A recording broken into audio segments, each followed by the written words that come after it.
Topic समझ रहे हैं, गीता का भगवान कौन। इस प्रश्न का उत्तर हमने कई सारे प्रूफ्स के साथ समझा है कि वास्तव में निराकार परम पिता शिव ही शंकर के द्वारा गीता ज्ञानदाता बनते हैं। और वो जो परम पिता शिव का सगुण साकार रूप में प्रत्यक्ष करने वाला स्वरूप अर्थात महादेव शंकर, वही इस सृष्टि का अविनाशी बीज भी है और मनुष्य सृष्टि की शुरुआत और अंत, जिसके लिए भगवत गीता में भी इसके कई सारे प्रूफ हमने देखे कि अव्यक्त मूर्ति के द्वारा ही यह सारा संसार विस्तार को पाता है और कल्प के अंत में सारा प्राणी समुदाय उसी अव्यक्त मूर्ति में समा भी जाता है। इसके अलावा भी बहुत सारी ऐसी बातें हमने समझी है जिसके द्वारा ये प्रत्यक्ष प्रमाण मिलता है कि वास्तव में गीता ज्ञानदाता, भगवत गीता में जो भी श्लोक उल्लेखित है उसका प्रैक्टिकल स्वरूप महादेव शंकर ही है, न कि श्री कृष्ण। इसी के साथ हमने इस बात का उत्तर भी समझा कि जो गीता ज्ञानदाता है अर्थात परमपिता शिव ही महादेव शंकर के द्वारा गीता ज्ञानदाता के रूप में प्रत्यक्ष होते हैं। तो ये महादेव का स्वरूप ही परमपिता का एक व्यापी स्वरूप भी है। अब जब गीता का ज्ञानदाता महादेव शंकर है, श्री कृष्ण नहीं है, जैसे कि भक्ति मार्ग में ये गलत फहमी हुई है कि गीता ज्ञानदाता श्री कृष्ण है, लेकिन श्री कृष्ण के लिए भगवत गीता में उल्लेखित ऐसे कोई भी उनके प्रैक्टिकल जीवन के लिए जो गीता में उल्लेखित श्लोक है वो लागू नहीं होते हैं। अब फिर प्रश्न ये निर्माण होता है कि जब गीता ज्ञानदाता श्री कृष्ण नहीं है तो फिर भगवत गीता में बहुत सी जगह कृष्ण शब्द का उल्लेख आया हुआ है। अगर गीता ज्ञानदाता कृष्ण नहीं है तो गीता में कृष्ण शब्द का उल्लेख क्यों आया है? इस बात का उत्तर ही हमने पिछले हफ्ते भी समझा है। वास्तव में कृष्ण शब्द ये व्यक्तिवाचक या किसी नाम के लिए प्रयोग नहीं किया गया है, बल्कि भगवत गीता में जहां कहीं भी कृष्ण शब्द का उल्लेख है तो वो गुणवाचक के रूप में प्रयोग किया गया है। इसके कई सारे प्रमाण हमने समझे हैं कि वास्तव में किस तरह से कृष्ण शब्द का उल्लेख, कृष्ण अर्थात ही आकर्षण करने वाला, तो इसी हिसाब से कृष्ण शब्द का उल्लेख गीता में इस गुण के हिसाब से आया हुआ है कि वो आकर्षण करता है। तो आकर्षण करने वाला कौन है? इस बात के लिए हमने प्रमाण सहित समझा, जैसे कि श्री कृष्ण के लिए श्री कृष्ण जो है वो वास्तव में आकर्षण करने वाला स्वरूप नहीं है। श्री कृष्ण के जो चित्र है वो आकर्षण में भले ही दिखाए गए हैं, लेकिन यहाँ भगवत गीता में भगवान के स्वरूप में श्री कृष्ण ऐसा आकर्षित करता नहीं है। इसका प्रमाण हमने समझा, जैसे सन्यासी जो है वो कृष्ण चरित्र को मान्यता नहीं देते और ना ही कृष्ण के प्रति सन्यासियों का कोई विशेष आकर्षण देखने में आता है, बल्कि महादेव का जो वैराग्य स्वरूप है, तो वो स्वरूप सन्यासियों के लिए आकर्षणमय है। इसी तरह से महादेव वो एक ऐसे जीवन चरित्र वाली पर्सनालिटी है कि गृहस्थ धर्म के लिए, गृहस्थ मार्ग के लिए भी वो सबसे अच्छा सर्वश्रेष्ठ उदाहरण है। जो उनका पारिवारिक स्वरूप का चित्र दिखने में आता है, तो वो भी गृहस्थ धर्म वालों के लिए एक अच्छा उदाहरण है। तो इससे ये बात स्पष्ट हो गई कि महादेव सन्यासियों के लिए भी आकर्षण का स्थान है, तो गृहस्थियों के लिए भी। इसी तरह से महादेव पक्षपाती नहीं है, तो इसी अनुसार आसुरों के लिए भी वे इष्ट माने जाते हैं, देवताओं के भी इष्ट माने जाते हैं, और मनुष्यों के लिए भी महादेव ही इष्ट माने जाते हैं। तो सबके लिए वो आकर्षण का स्थान है। लेकिन श्री कृष्ण के प्रति असुरों का ऐसा कोई आकर्षण दिखने में नहीं आता है। इसके अलावा एक और उदाहरण हमने समझा था, जो भगवत गीता में ही एक प्रसंग जो दिया हुआ है, 11वें अध्याय का विराट रूप दर्शन का। इसमें ये बात हमने स्पष्ट समझी कि जो अर्जुन गीता ज्ञान सुनते समय श्री कृष्ण को ही गीता ज्ञानदाता मान रहे थे, तो जब विराट रूप का दर्शन हुआ, तो उस विकराल रूप को देखते हुए अर्जुन ने जब उस विराट रूप दर्शन को देखते हुए ये प्रश्न पूछा कि विकराल रूप वाले आप कौन है, मैं समझ नहीं पा रहा हूँ, आप अपना परिचय दीजिए। यदि विराट रूप में अर्जुन को श्री कृष्ण का ही स्वरूप दिखने में आता, तो फिर वो ये प्रश्न नहीं पूछते। तो अर्जुन के प्रश्न पर भगवान ने ये उत्तर दिया, कालो अस्मि, अर्थात महाकाल हूँ। तो महाकाल के रूप में श्री कृष्ण का कहीं भी गायन या मान्यता नहीं है, बल्कि कालों का काल महाकाल के रूप में महादेव का ही उल्लेख, गायन, मान्यता है। यहाँ ये बात स्पष्ट हो गई कि विराट रूप में तो असली स्वरूप भगवान ने दिखाया है, और वो महाकाल का अर्थात महादेव का ही उग्र रूप माना जाता है। तो इन सब उदाहरणों से हमने इस बात को समझा है कि वास्तव में कृष्ण शब्द जो है वो गुणवाचक के रूप में है, न कि कलाबद्ध जो व्यक्ति है कृष्ण देवता उनके लिए। तो इससे ये बात तो स्पष्ट हो गई कि वास्तव में गीता ज्ञानदाता श्री कृष्ण नहीं, महादेव है। आज के क्लास में कृष्ण शब्द को लेकर के और कुछ बातें हम समझते हैं, जिससे ये बात और अच्छी तरह से क्लियर, स्पष्ट हो जाए कि वास्तव में कृष्ण शब्द ये आकर्षण का स्थान, अर्थात जो प्रैक्टिकल में कृष्ण जो व्यक्तित्व है, उनका चरित्र इस तरह से कोई आकर्षण वाला या तो सबके लिए उस जीवन चरित्र को फॉलो करने जैसा नहीं है। क्योंकि भगवत गीता जो है वो मानवीय जीवन के परिवर्तन का शास्त्र है।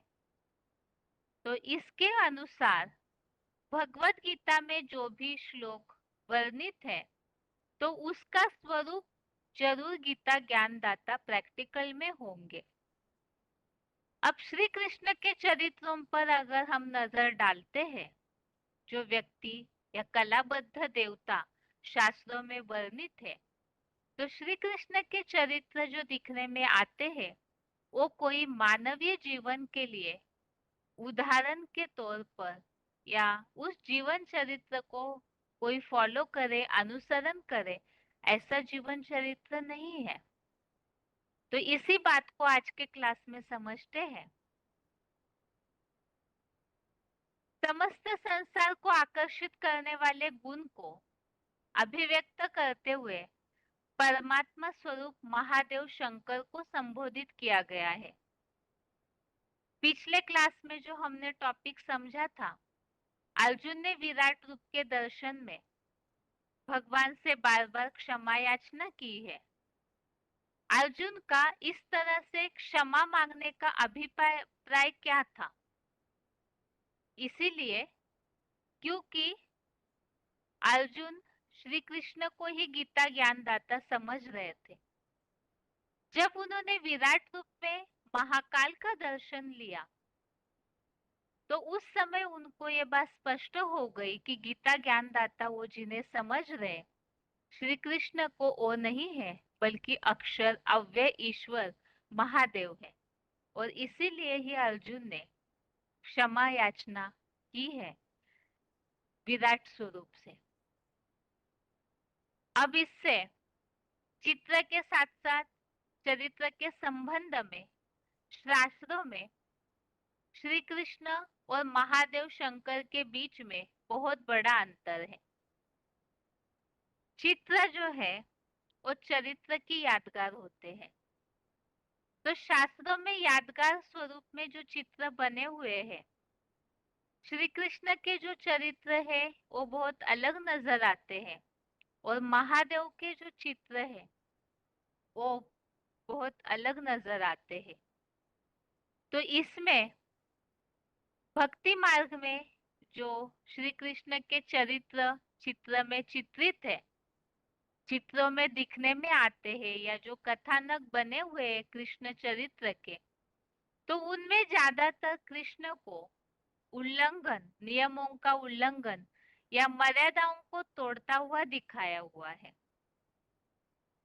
जैसे कि जो बचपन के श्री कृष्ण के चरित्र दिखने में आते हैं, तो उस अवस्था में, बचपन की अवस्था में जो भी चरित्र है उसमें अनुशासनहीनता स्पष्ट दिखाई पड़ती है। अर्थात श्री कृष्ण के चरित्र में ज्यादातर उन्होंने जो भी नटखटपना किया है उसके लिए बार बार यशोदा माता उनको सजा देते हुए दिखने में आती है। और उनके ये जो चरित्र है, जैसे चोरों की तरह मटकी फोड़ना, माखन चुराना, और उस मक्खन को अपने सखाओं के साथ खाना, गोपियों के जो भी काम थे उसमें बाधा डालना, जैसे पानी की मटकियां फोड़ना, उनके घर में बंधे हुए गाय बछड़ों को खोलना। तो ऐसे बहुत सारे जो भी श्री कृष्ण के चरित्र वर्णन है, तो उसमें तो बचपन में श्री कृष्ण का पूरी तरह से नटखटपना ही दिखने में आता है। अब ये तो हो गई बाल्यावस्था की बात। इसके अलावा और भी कृष्ण के ऐसे चरित्र है जिसमें ये बात और भी स्पष्ट समझ सकते हैं। श्री कृष्ण के चरित्रों को लेकर के समस्त गोकुल परेशान था, और जो इस तरह से कथानकों में दिखाया जाता है कि गोकुलवासी बार बार उनके माता पिता नंद और यशोदा के पास जाकर श्री कृष्ण के इन जो भी नटखटपना है उसकी शिकायतें करते थे। अब ये जो श्री कृष्ण के इस नटखटपने से गोकुल परेशान था, तो इसके कारण ही वास्तव में भगवत गीता में जो बताया हुआ है, जो योगी का स्वरूप है, उसके वर्णन में ये बात स्पष्ट की हुई है। 12वें अध्याय के 15वें श्लोक में, अध्याय 12 का श्लोक नंबर 15 में, यस्मान्नो द्विजते लोको लोकान्नो द्विजते चयः हर्षामर्ष भयोद्वेगे यो मत भक्त हर्षामर्ष भयोद्वेगे मुक्त यह सच में प्रिय। तो इसमें जो बताया हुआ है श्लोक में, जो लोग न संसार को परेशान करते हैं और न ही संसार से परेशान होते हैं, वे परमपिता परमात्मा को प्रिय है। तो गीता ज्ञानदाता का जो स्वरूप है, वो अपनी कोई भी अवस्था में कभी भी किसी को परेशान करने वाला स्वरूप तो नहीं होगा, क्योंकि भगवत गीता में मनुष्य जीवन के चरित्र के लिए एक अच्छा उदाहरण या धारणा इस श्लोक में बताई है। अब इस श्लोक के अनुसार यदि श्री कृष्ण को गीता ज्ञानदाता मान लिया जाए, तो फिर श्री कृष्ण के चरित्र तो इस श्लोक के अनुसार खरे नहीं उतरते हैं। अर्थात इस श्लोक में जो वर्णन है कि जो न किसी को परेशान करता है, न लोग उससे परेशान होते हैं, और ना वो संसार से परेशान होता है, तो ऐसे तो श्री कृष्ण का चरित्र दिखने में नहीं आता है। तो ये जो है मक्खन चुराना या जो भी उन्होंने नटखटपना बचपन में किया, तो बचपन की उस बात को छोड़ भी दे तो भी युवा अवस्था में भी श्री कृष्ण के इस तरह के और भी चरित्र जो वर्णित है शास्त्रों में, तो वो भी इसी तरह से कुछ है, जैसे कि गोपियों के वस्त्रों को चुराना, और जो सबसे प्रसिद्ध ऐसा चरित्र बताया जाता है कि कृष्ण ने अनेक पत्नियां रखी, 16,000 गोपियों को, रानियों को दिखाया जाता है। तो ये जो चरित्र है, वो भी तो मर्यादा वाला चरित्र दिखने में नहीं आता है। अर्थात श्री कृष्ण के जहां भी चरित्र है, बचपन के या तो बड़े होने के बाद का भी चरित्र जो है, वो मर्यादा वाला, या भगवत गीता में जो मनुष्य जीवन को आचरण करने के लिए बताया हुआ है, तो वैसा चरित्र तो दिखने में नहीं आता है।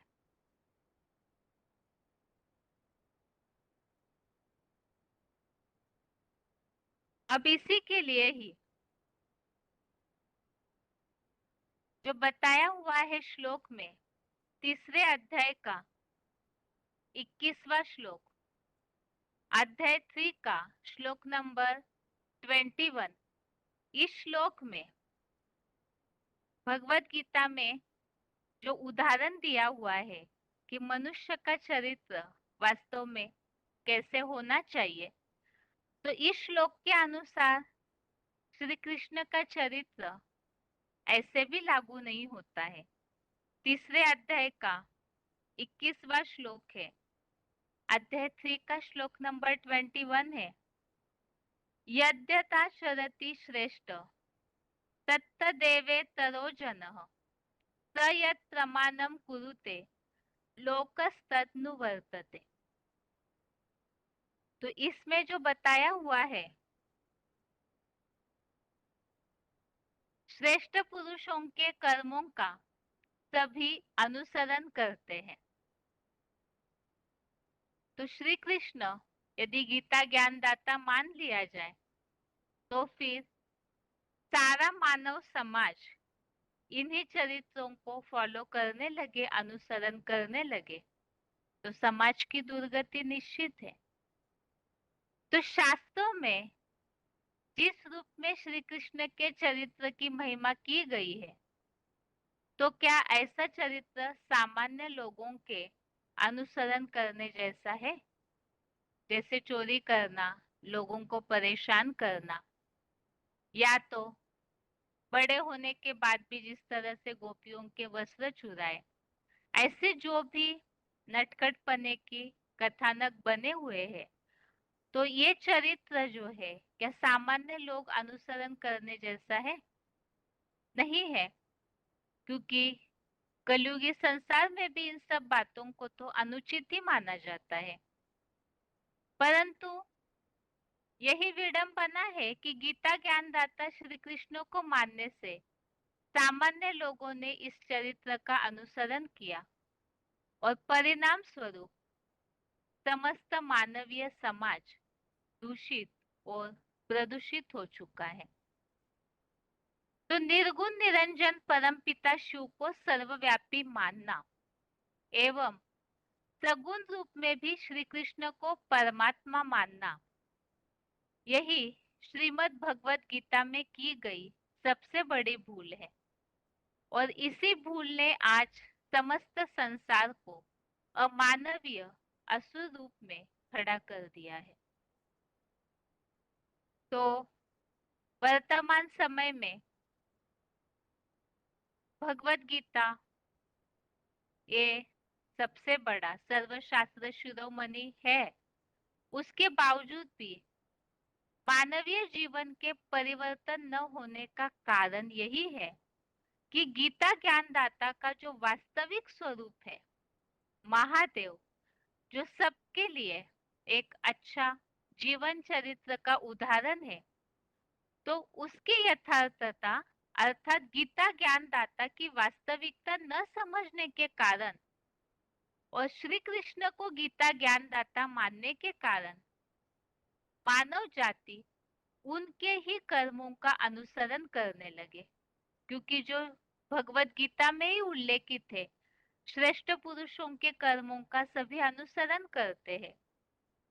तो श्री कृष्ण को जिस तरह से गीता ज्ञानदाता माना गया, तो उनके कर्मों को अनुचित नहीं समझा गया और उन्हीं बातों को फॉलो करके आज मानव जाति का ये हाल है कि कलयुग अंत में पूरी तरह से आसुरी सृष्टि का बोलबाला हो जाता है। और यही भगवत गीता में हुई सबसे बड़ी भूल है कि गीता ज्ञानदाता का वास्तविक स्वरूप न समझकर श्री कृष्ण को ही भगवान का स्वरूप मान लिया गया, जो कि वास्तव में एक कलाबद्ध देवता है। तो इस तरह से आज की क्लास में हमने इस बात को समझा कि वास्तव में गीता ज्ञानदाता तो परमपिता शिव महादेव शंकर के द्वारा सगुण रूप में प्रत्यक्ष होते हैं, वही एक व्यापी स्वरूप है। लेकिन गीता में गलत फहमियों के कारण जो शुरुआत में ही हमने समझा, गीता की अनेक टीकाएं मनुष्यों ने की और उन टीकाओं में जो मिक्सचैरिटी होते गई, तो उसमें गीता ज्ञानदाता का मूल स्वरूप भूल करके जो नहीं है उसे वास्तविकता में दिखा दिया, जिसके कारण समाज का पतन हो गया। ये तो गीता के भगवान का आज का टॉपिक यहाँ पूरा हुआ है और अभी आगे है रिवीजन।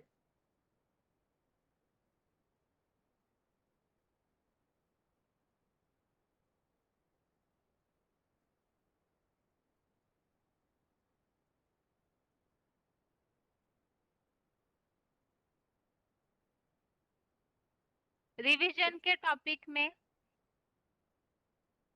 हम सर्व आत्माओं का पिता एक है, इस टॉपिक को समझ रहे थे और जिसमें हमने अभी तक काफी सारी बातें समझी है कि वास्तव में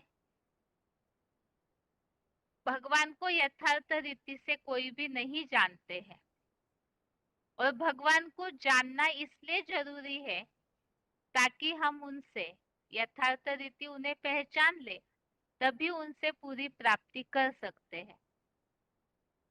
लेकिन आज सबको भक्ति मार्ग में मनुष्यों को ये गलत फहमी है कि वो भगवान को जानते हैं। वास्तव में मनुष्य भगवान को नहीं जानते हैं, इसके काफी सारे प्रूफ हमने समझे। भगवान के अनेक रूप माने गए, अनेक नाम, अनेक अवतार, अनेक समय पर भगवान को जो माना गया है, इस तरह से जो अनेक प्रकार की गलतफहमियां हुई है, तो भगवान के स्वरूप की यथार्थता न जानने के कारण कोई भी उन्हें सही रीति से याद नहीं कर पाते हैं। क्योंकि जब पहचान नहीं तो उनसे संबंध नहीं जोड़ पाते। कहा तो है भक्ति मार्ग में त्वमेव माता च पिता त्वमेव त्वमेव सर्वम मम देव देव, लेकिन न जानने के कारण उनसे सारे संबंध ही नहीं जोड़ पाए, तो जो प्राप्ति है उससे वंचित हो गए। परिणाम स्वरूप जैसे कि कोई अरबपति करोड़पति का बच्चा पैसे पैसे के लिए मोहताज हो जाए क्योंकि उसने अपने पिता से कनेक्शन तोड़ दिया होगा। इसी तरह से भगवान से कनेक्शन न होने के कारण, यथार्थ पहचान न होने के कारण आज सब अनाथ है, परिणाम स्वरूप सब दुखी अशांत है। और भगवान जो सुख शांति के दाता है, उनसे कनेक्शन टूटा हुआ है, इसीलिए आज सब दुखी परेशान है, हताश है। इसी बात को हमने आगे समझा था कि वास्तव में भगवान स्वयं आकर के अपना परिचय देते हैं। उनका परिचय कोई भी मनुष्य मात्र नहीं दे सकते हैं, क्योंकि जन्म मरण के चक्र में आते आते मनुष्य जब अपने ही स्वरूप को भूल जाते हैं, तो फिर भगवान को या सृष्टि के आदि मध्य अंत को कैसे याद रख पाएंगे। तो मनुष्य तो कोई भगवान की पहचान दे ही नहीं सकते, ऋषि मुनि भी भगवान की पहचान नहीं दे सकते। इसके लिए हमने गीता का उल्लेख भी समझा कि वास्तव में सबका आदिकालीन आदिश्वर तो भगवान है। इसीलिए देवताएं, दानव, ऋषि, मुनि कोई भी भगवान का परिचय नहीं दे सकते हैं। और इसी के कारण से अनेक शाखाओं की अनेक मतें हो गई, अनेक प्रकार की शास्त्रों में भी गलतफहमियां कर दी गई, जिसके कारण सब भगवान से वंचित हो गए। तो सृष्टि की ऐसी हालत हो जाती है, तो भगवान स्वयं इस सृष्टि पर आकर अपना परिचय देते हैं, जिसके लिए हमने भगवत गीता का 10वें अध्याय का 15वां श्लोक समझा कि परम पिता स्वयं आकर अपना परिचय देते हैं। इसलिए उन्हें खुदा कहा जाता है, क्योंकि वो खुद आते हैं और आकर के अपना परिचय देते हैं। तो भगवान का परिचय हमें पाने के लिए क्या क्या जानना जरूरी है। दुनिया में तो लोग कोई एक रूप को मान लिए तो बस उसी को पकड़ के बैठ जाते हैं, लेकिन पूरी पहचान, जैसे आज की दुनिया में किसी की पूरी पहचान अगर चाहिए तो उनका नाम, रूप, वो कहाँ के रहवासी है, वो क्या करते हैं, उनके कर्तव्य क्या है, सब कुछ जानते हैं। आईडी प्रूफ के अनुसार पूरा बायोडाटा लिया जाता है। ठीक इसी प्रकार से भगवान की भी यथार्थ पहचान हमें चाहिए, ताकि हम उनसे यथार्थ पूरी प्राप्ति कर सके। और इस परिचय में हम ये समझ रहे थे सबसे पहले भगवान का रूप क्या है। तो भक्ति मार्ग में शास्त्रों की गलतफहमियों में और ऋषि मुनियों ने भी, साधु संन्यासियों ने जो गलतफहमी निर्माण की है कि भगवान नाम रूप से न्यारा है, इस बात को हमने समझा था पिछले क्लास में। भगवान कहाँ है, मतलब कोई कोई व्यक्ति है, कोई चीज है, कोई शक्ति जरूर है। और ऐसी कोई चीज दुनिया में होती नहीं है कि वस्तु है लेकिन नाम रूप से न्यारी हो, देश से न्यारी हो, ऐसे तो हो नहीं सकता। तो इसी तरह से ये गलतफहमी जो कर दी है कि भगवान नाम रूप से न्यारा है, वास्तव में ऐसे है नहीं। भगवान का रूप है। तो वो रूप क्या है? तो भगवान स्वयं ही अपने सारे स्वरूप की उन कर्तव्य सहित पहचान देते हैं। तो भगवान का रूप क्या है, इसे आज के क्लास में हम समझते हैं और उसकी किस तरह से मान्यता है वो भी हम समझेंगे। सबसे प्रथम बात, भगवान जब इस सृष्टि पर आते हैं तो पहले हम आत्माओं को अपना परिचय देते हैं। जैसे कि हमने कोर्स की शुरुआत में आत्मा का लेसन समझा और ये समझा कि चाहे कोई भी धर्म वाले हो, हिंदू, मुस्लिम, सिख, ईसाई, कोई भी धर्म वाले हो, सबकी जो शारीरिक आकृति है वो बराबर ही रहती है और सभी में आत्मा है। ये जो धर्म जातियां है, ये तो मनुष्यों ने अपने सुविधा अनुसार देहभान के कारण बनाए हैं, लेकिन है तो सभी आत्माएं। और जब सभी आत्माएं हैं, चाहे कोई भी धर्म वाले हो, तो उन आत्माओं का सभी का स्वरूप एक ही है। इस बात को हमने पहले ही लेसन में समझा कि सभी आत्माएं ज्योति बिंदु स्वरूप है, सूक्ष्म अणु की तरह है। तो जब हम आत्माएं ज्योति बिंदु स्वरूप है, तो हमारे जो पिता है वो भी इसी तरह से होने चाहिए। इन्हीं बातों का उल्लेख, जो टॉपिक अभी हमने समझा कि सभी धर्म वाले मनुष्य शरीर में है, तो सभी की शारीरिक आकृति तो एक तरह ही होती है, और सभी जीवात्माएं हैं तो सभी की आत्मा जो है वो भी एक ही तरह है।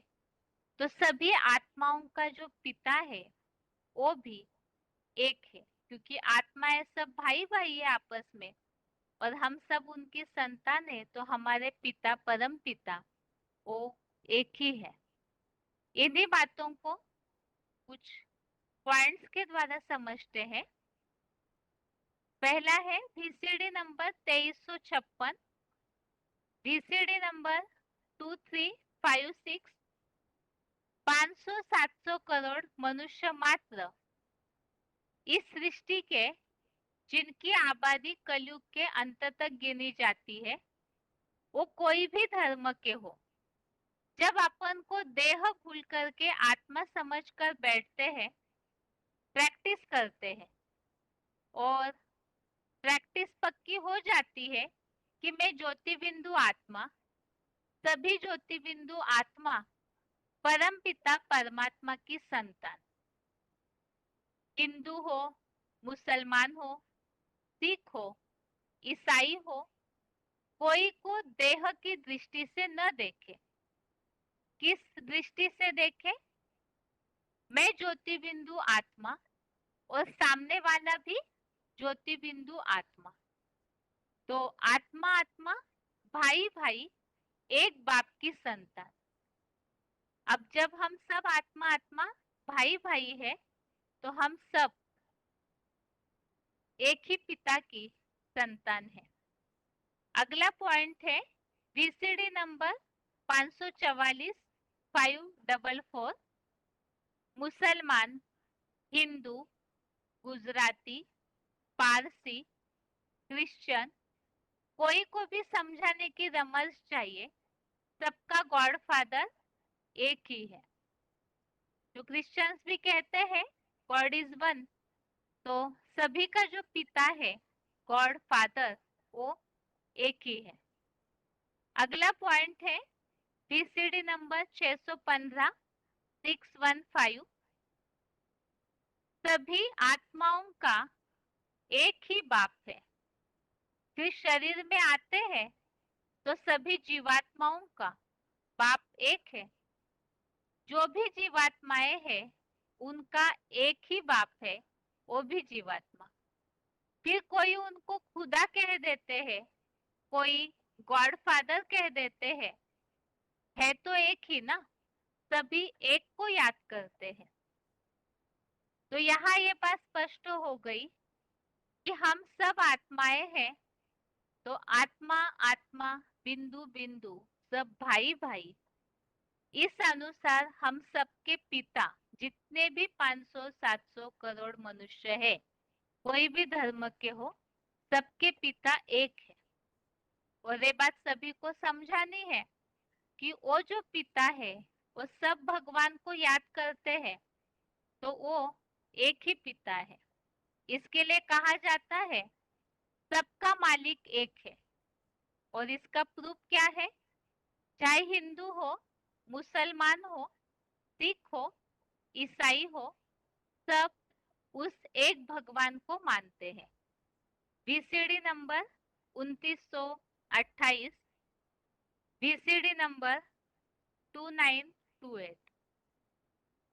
अभी आगे हम इसी टॉपिक में आगे समझते हैं भगवान के रूप के लिए। अब जब हम सब आत्मा आत्मा, भाई भाई, ज्योति बिंदु है, हमारे पिता एक है, तो ये स्वाभाविक बात है। जैसे बच्चे का रूप होगा वैसे ही पिता का भी होगा। आत्मा बिंदु है और उनका बाप परमात्मा ज्योति बिंदु।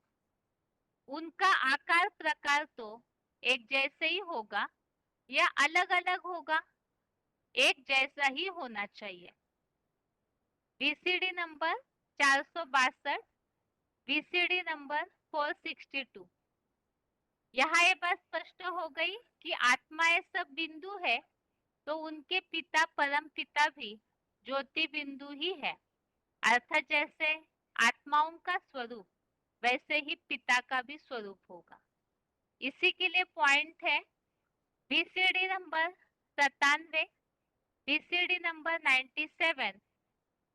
परमात्मा बाप आकर के बताए रहे हैं, बच्चे, जैसे चींटी का बाप चींटी जैसा होता है, हाथी का बाप हाथी जैसा होता है, ऐसे तुम आत्मा जो ज्योति बिंदु स्वरूप हो, जिस ज्योति बिंदु आत्मा की रोशनी इन आंखों से निकल रही है, ऐसे ही तुम ज्योति बिंदु आत्माओं का बाप परमात्मा, मैं भी क्या हूँ? ज्योति का बिंदु हूँ। जैसे चींटी बहुत छोटी है तो उनके जो पिता है वो भी चींटी की तरह छोटे होंगे। हाथी है, मोटा ताजा होता है, तो उनका जो बाप है वो भी मोटा ताजा होगा। सांप लंबा होता है, तो सांप का जो बाप है वो सांप की तरह लंबाई होगा। इसी तरह से आत्मा सूक्ष्म ज्योति बिंदु है, इसे हमने पहले लेसन में ही समझा। तो आत्माओं के जो पिता है वो भी ज्योति का बिंदु ही है। और ये बात स्वयं परम पिता अपने स्वरूप के आकर के बताते हैं कि वो एक ज्योति का बिंदु है। इसी ज्योति बिंदु स्वरूप की मान्यता भी है। VCD number 1173, VCD number 1173। आत्माओं का बाप भी आत्मा ज्योति बिंदु स्वरूप है, जो गीता में कहा गया है, अनोरणीयाम सम अनुस्मरेत्य। आत्मा अनु से भी अनुरूप है।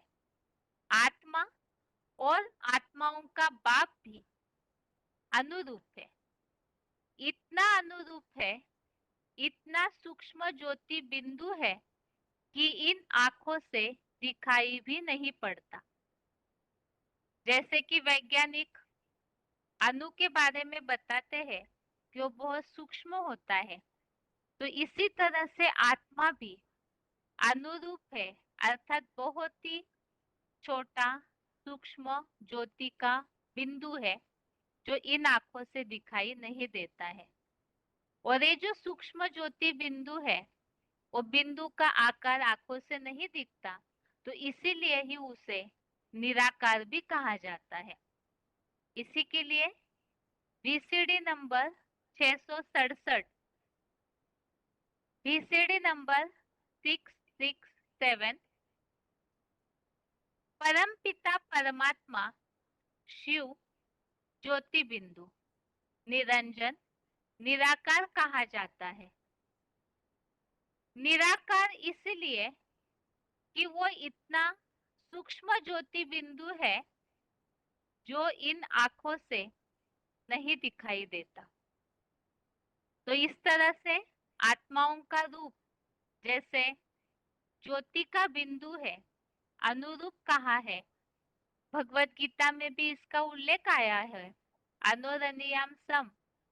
इसके अनुसार वो इतना सूक्ष्म ज्योति बिंदु है, आंखों से नहीं दिखता, तो इसीलिए उन्हें निराकार भी कहा जाता है।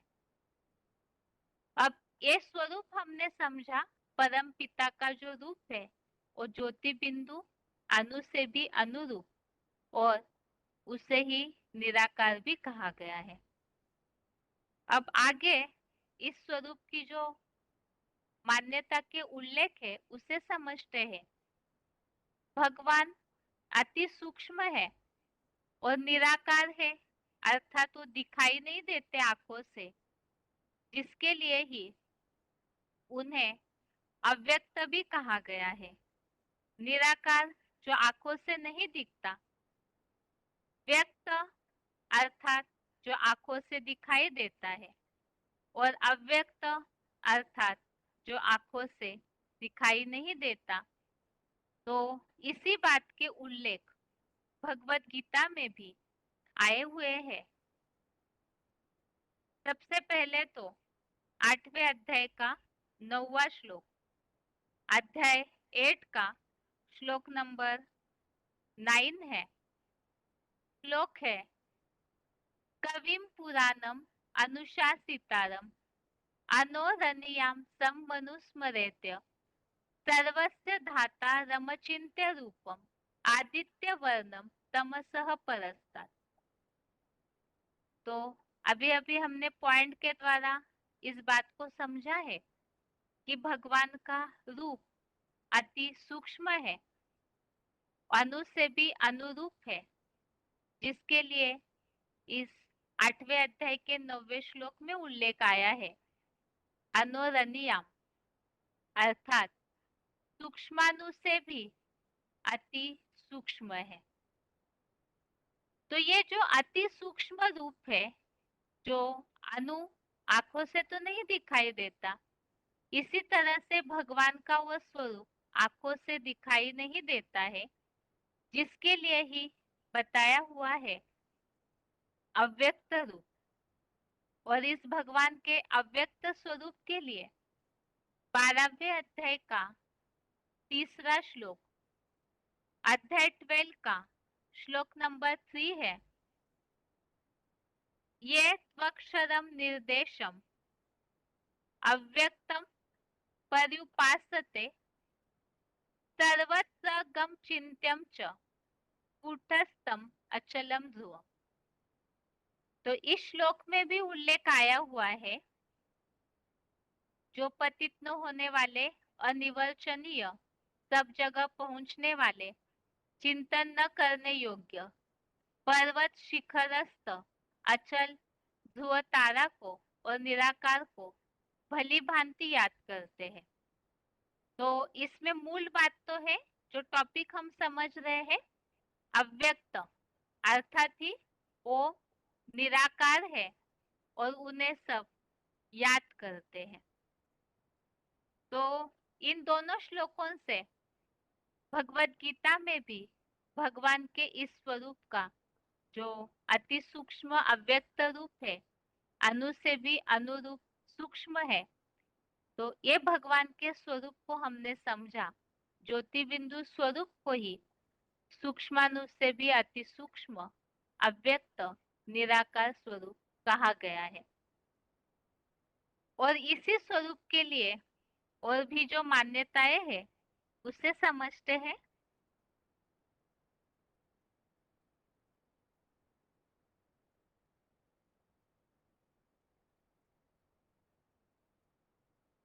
ये जो सूक्ष्म अनुरूप है, अर्थात ज्योति का बिंदु, इसी के बारे में ही, और ज्योति का बिंदु अर्थात क्या, उसके लिए ही भगवान ज्योति बिंदु स्वरूप है, इसका उल्लेख जो भगवत गीता में और उपनिषदों में भी आया हुआ है।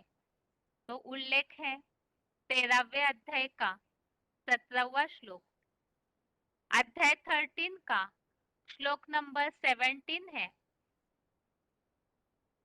श्लोक है, ज्योतिषामपि तज्ज्योति तमसः परमुच्यते ज्ञानम ज्ञेयम ज्ञानगम्यम हृदि सर्वस्य विष्टितम। अर्थात वह ज्योतिमान नक्षत्रों की भी ज्योति है, अंधकार से परे कहा जाता है, ज्ञान का भंडार है, जानने योग्य है, ज्ञान से पाने योग्य है, सबके हृदय में विराजमान है। तो इस श्लोक में मूल बात तो हम यहाँ टॉपिक जो समझ रहे हैं, भगवान अति सूक्ष्म है, ज्योति का बिंदु है, तो वो ज्योति अर्थात ही वो ज्ञान की ज्योति, वो ज्योति का स्वरूप, इसी के लिए उल्लेख आया हुआ है। ज्योति शामपि तत् ज्योति तमसः परम उच्यते, अर्थात वो ज्योति स्वरूप है और तमसः परम उच्यते, अर्थात तम अर्थात अज्ञान अंधकार, तो उस तमसः परम उच्यते अर्थात उस अंधकार से परे कहा जाता है।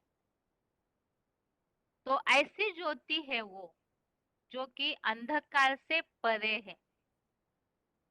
वो ज्योति का स्वरूप जो अंधकार से परे है, इसी बात का उल्लेख जो अभी अभी हमने श्लोक समझा, 8वें अध्याय का 9वां अध्याय 8 का ही श्लोक नंबर 9, उसी श्लोक में ये अंधकार से परे जो 13वें अध्याय के 17वें श्लोक में भी उल्लेख है, तमसः परम उच्यते, इसी तरह 8वें अध्याय के 9वें श्लोक में जो श्लोक में उल्लेख है, तो केवल उसी वाक्य को यहाँ पढ़ते हैं।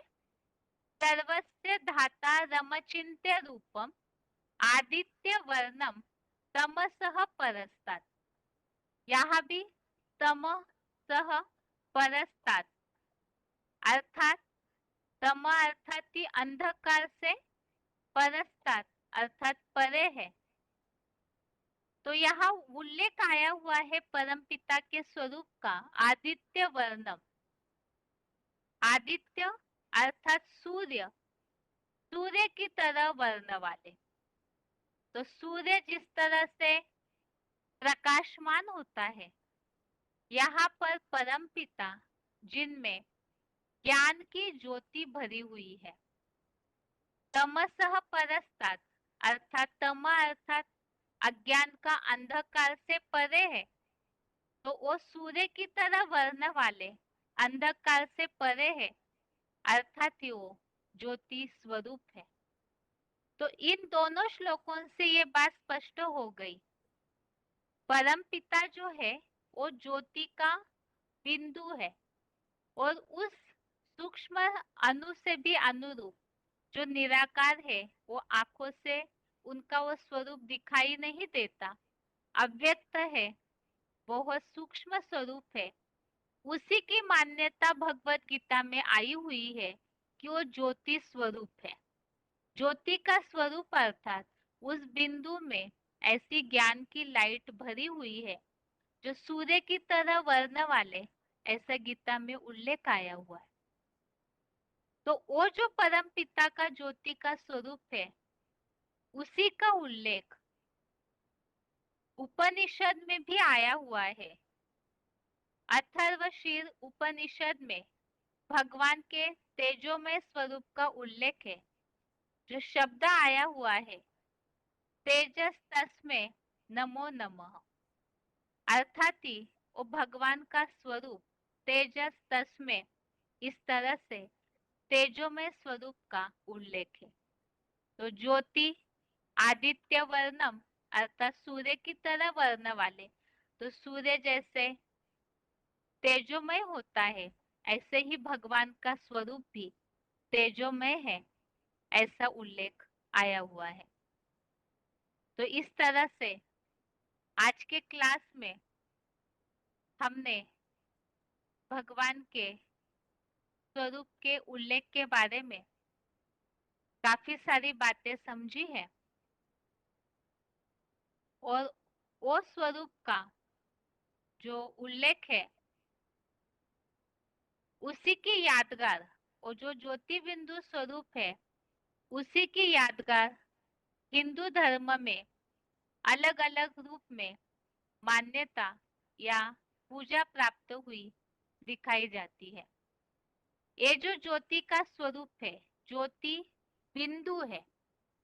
अब बिंदु है तो भगवान की तो सब जब दुखी होने लगे, जैसे कि सृष्टि चक्र के चित्र में हमने समझा कि जब द्वापर युग आया, देहभान आया, सब दुखी होने लगे, तो ईश्वर की आराधना करने लगे। तो जब ईश्वर की आराधना शुरू हुई तो सबसे पहले भगवान के इस स्वरूप की पूजा करने के लिए कोई स्वरूप तो चाहिए, क्योंकि बिंदु की पूजा कैसे करेंगे? वो ज्योति का बिंदु है भगवान। तो अब बिंदु की अगर सुख शांति की प्राप्ति के लिए भक्तों ने पूजा शुरू की, तो बिंदु की अगर पूजा करेंगे, उसमें फल फूल चढ़ाएंगे, तो बिंदी तो खिसक जाएगी, पूजा कोई कर ही नहीं पाएगा। तो इसीलिए पूजा के लिए उनका एक स्वरूप, एक आकार बनाया गया। तो इस ज्योति बिंदु का ही बड़ा रूप ज्योतिर्लिंग कहा गया, और उस ज्योतिर्लिंग की पूजा भगवान के स्वरूप के लिए की जाने लगी। तो एक किस तरह से यादगार बना, इसे हम अगले हफ्ते के रिवीजन के क्लास में समझेंगे ही। भगवान के इस स्वरूप की किस तरह से यादगार बनी और किस तरह से पूजा होने लगी। बाकी अभी तक आज के क्लास में जो बातें हमने समझी है भगवान के स्वरूप के लिए, उसे एक बार संक्षेप में रिवाइज करते हैं। सबसे पहले तो हमने इस बात को समझा आज, भक्ति मार्ग में तो भगवान के स्वरूप के लिए ऋषि मुनियों ने, साधु संतों ने ये कह दिया कि भगवान नाम रूप से न्यारे है। वास्तव में नाम रूप से न्यारी इस दुनिया में कोई चीज होती नहीं। जब ये सृष्टि साकार है तो इस सृष्टि में कोई भी चीज ऐसी नहीं जो नाम रूप से, देश काल से न्यारी हो। भगवान कहाँ है तो जरूर कोई चीज है, कोई व्यक्ति, कोई वस्तु, कोई शक्ति है, तभी तो भगवान ये शब्द उपयोग किया गया। तो फिर वो नाम रूप से न्यारे कैसे हो सकते हैं? तो भगवान का रूप है, लेकिन जैसे कि भगवान को कोई जानते नहीं है, तो फिर उनके स्वरूप को भी कैसे कोई जान पाएंगे? इसी के लिए हमने समझा कि भगवान स्वयं आकर के अपना परिचय देते हैं। जब वे अपना परिचय देते हैं तो उन्होंने सबसे पहले हम आत्माओं को अपनी पहचान दी, क्योंकि हम सब अपने स्वरूप को भूल चुके थे। अपने को देह समझने के कारण ही तो हम दुखी हुए, और दुख से निकालने के लिए भगवान जब आते हैं तो हम सब आत्माओं को अपनी पहचान देते हैं कि हम ज्योति बिंदु आत्मा है। तो इस स्वरूप की जब पहचान दी तो हमने इस बात को गहराई से समझा है कि इस दुनिया के जितने भी मनुष्य हैं, 500-700 करोड़, चाहे कोई भी धर्म के हो, हिंदू, मुस्लिम, सिख, ईसाई, कोई भी धर्म वाले हो, सबको मनुष्य शरीर की प्रतिकृति, आकृति बराबर मिली हुई है। कोई भी धर्म वाला हो, सबको उसी तरह हाथ पांव रहते हैं, वैसे ही शरीर की रचना रहती है। और सभी इन जीवात्माओं में, ये जो मनुष्य है उनमें आत्मा जरूर है, और ये आत्मा सभी की ज्योति बिंदु स्वरूप है, अति सूक्ष्म है। इस अनुसार हम सब आत्मा आत्मा, भाई भाई है, अर्थात ही एक पिता की संतान है। इसीलिए माना जाता है गॉड इज वन, सबका गॉड फादर एक है, और ये कहा जाता है सबका मालिक एक है। इसीलिए ही दुख के समय सब भले खुदा, गॉड, अल्लाह कहते हैं, भगवान, ईश्वर कहते हैं, लेकिन सब उस भगवान को ही मानते हैं। तो ये तो स्पष्ट हो गया कि हम सब आत्माएं भाई भाई है, जो कि परम पिता ने हमें अपनी पहचान दी है कि हम आत्मा ज्योति बिंदु स्वरूप है। तो हम आत्माओं के पिता भी, जैसे आत्माओं का रूप है ज्योति बिंदु, इसी तरह पिता का भी स्वरूप रूप होना चाहिए ज्योति बिंदु स्वरूप। क्यों? क्योंकि जैसे चींटी बहुत छोटी, तो उनके जो पिता है वो भी चींटी की तरह छोटे। हाथी का बाप हाथी की तरह मोटा ताजा होगा। सांप लंबा है, तो सांप का जो बाप है वो भी सांप की तरह लंबा होगा। इसी तरह से हम आत्माएं ज्योति बिंदु है, तो हमारे पिता भी उसी तरह ज्योति बिंदु है। इसी बात का उल्लेख, ये जो ज्योति बिंदु है, इसका उल्लेख ही भगवत गीता में भी आया हुआ है। अणु से भी अनुरूप अति सूक्ष्म ज्योति बिंदु जो आंखों से दिखाई नहीं देता है, इसीलिए भगवान को निरंजन, निराकार कहा जाता है। तो निराकार अर्थात जैसे बिंदु है बहुत छोटा, उसका आकार वर्णित नहीं किया जा सकता, तो इसी अनुसार आंखों से नहीं दिखता तो वो निराकार है, और आंखों से नहीं दिखता इसीलिए उन्हें अव्यक्त भी कहा गया है। तो भगवान के इस स्वरूप का, रूप का, जो ज्योति बिंदु अणु से भी अति सूक्ष्म निराकार अव्यक्त रूप का उल्लेख भगवत गीता में भी आया हुआ है, जो हमने श्लोकों के आधार से समझा। 8वें अध्याय के 9वें श्लोक में उल्लेख आया है, अनोरणीयम सम, सूक्ष्माणु से भी अति सूक्ष्म है और अव्यक्त है, ऐसे 12वें अध्याय के 3रे श्लोक में उल्लेख हमने समझा। तो ये जो बिंदु स्वरूप निराकार है, यही ज्योति का बिंदु, ज्योति का स्वरूप, इसी के लिए भगवत गीता में उल्लेख आया हुआ है। ये जो ज्योति का बिंदु है परम पिता ज्योति स्वरूप, अर्थात ही वो ऐसी ज्ञान की ज्योति है जो अंधकार से परे है। इसी ज्योति बिंदु को ज्योति स्वरूप का उल्लेख भगवत गीता में आया हुआ है। ज्योतिषामपि तज्ज्योति तमसः परम उच्यते, अर्थात तो अज्ञान अंधकार से परे है। इसीलिए भगवत गीता में उल्लेख आया है 8वें अध्याय के 9वें श्लोक में, आदित्य वर्णम तमसः परस्तात्, सूर्य की तरह वर्ण वाले और अंधकार से परे है, अर्थात ऐसा ज्योति का स्वरूप है।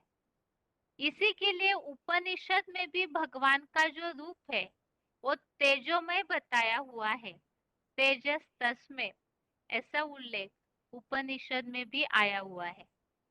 तो आज के क्लास में हमने भगवान के स्वरूप का किस तरह से अलग अलग भगवत गीता उपनिषदों में उल्लेख है, उस सूक्ष्म ज्योति बिंदु स्वरूप का, ज्योति स्वरूप का जो अंधकार से परे है, उसका उल्लेख हमने समझा।